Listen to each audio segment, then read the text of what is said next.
For more on the World Malaria Day discussion is Dauda Joshua. He's the president, Rotaract Club, Lagos State University College of Medicine. You're welcome, Mr. Dauda Joshua, to TVC News. Thank you very much, ma'am. All right, let's cast our minds back to 2017, when indeed the World Health Organization announced that it had made remarkable progress in the fight against malaria. And Mr. Matshidiso Moeti, the WHO Regional Director of Africa, said, I quote, "We have made substantial progress in controlling malaria within our region. Since 2000, malaria death rates have plunged by 66%. He says again, malaria is no longer the leading cause of death among children in sub-Saharan Africa.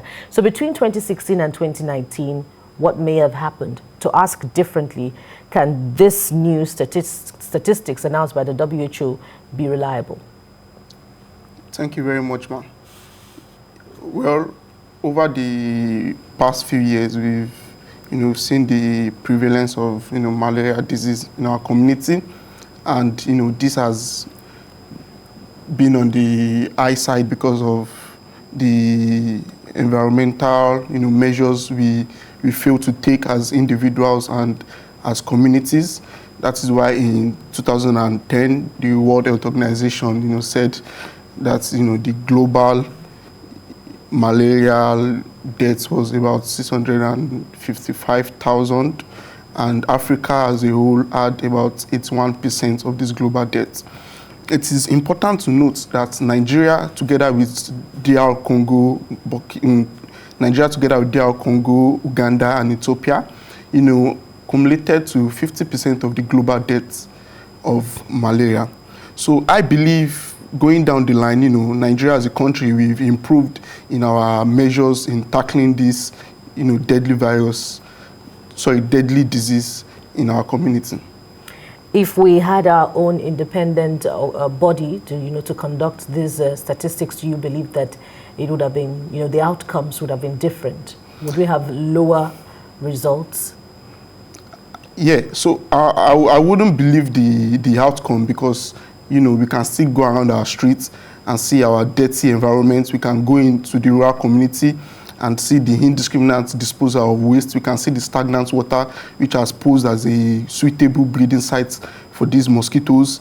And all of this cumulated together as proved that the statistics might not be really correct, notwithstanding the fact that Nigeria as a country, we don't really carry out research and statistics like that, so that would give us an accountable measure of the number of malaria deaths that we have. Also, the report says that there have been more deaths from malaria than coronavirus in the past year. So how come, if that is true, that we have been more alarmed by deaths arising from COVID-19 than from malaria? Well, COVID-19 is spreading like a wildfire, and it kills across age groups, most especially the immunocompromised patients, patients above 60 years, and the elderly ones in our community. But we've had the malaria disease in our community for a long while now, and which has affected majorly the children below 5 years. So, and I believe that COVID-19 is a viral disease and is a respiratory disease. It spreads faster than malaria, and it kills faster than malaria. So the fear of the short-term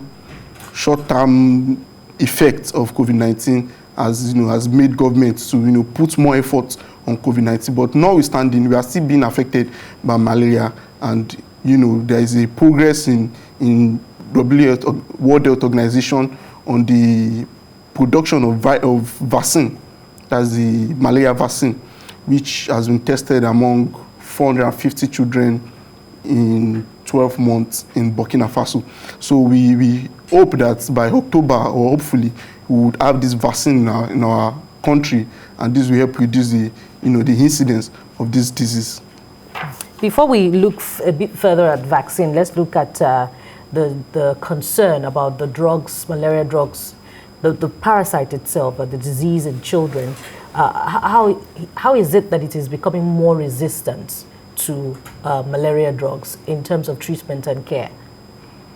Well, I would want to add that the rate at which we abuse malaria drugs in this part of our community is on the rising, and every kiosks and small shops now dispense malaria drug without a confirmatory diagnosis of the disease. And it is important that when you present with symptoms relating to either COVID-19 or malaria disease, you should go for a malaria test before you use the malaria drugs.